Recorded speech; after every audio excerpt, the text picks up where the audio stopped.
Hi, I'm Sylvaine and I've known Annie officially since 2011. Wow. I've known her all my life, but I got to know her in 2011. Well, the whole point of why we met in 2011 was the fact that I was doing a workshopped piece called The Table, which was a very personal piece in which she was invited to play the matriarch of a Jewish family that had a lot of secrets. And it was the first time that Annie, who was then 73,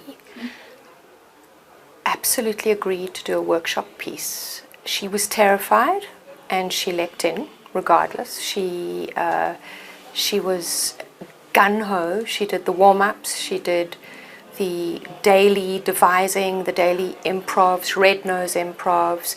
She had just broken a rib. I can't remember why she had broken a rib, but this was a constant bane until she suddenly felt extremely comfortable doing improvisation, and something just let loose, and she was extraordinary.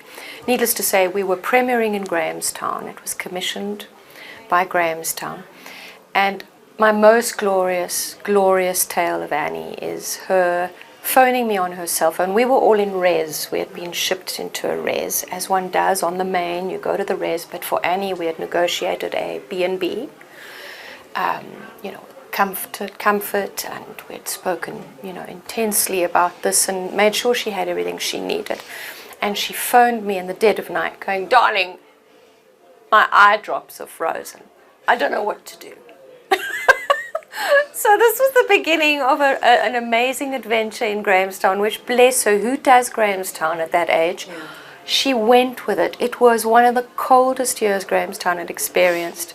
She was always looking extraordinary in a long black trench coat, scarves, beanies, sunglasses. She was absolutely embracing it.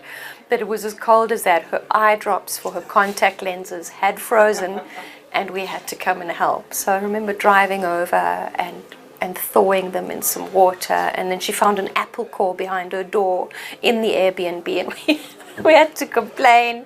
It's Annie. It's Annie in Grahamstown. And then she just, took the house, and she was extraordinary.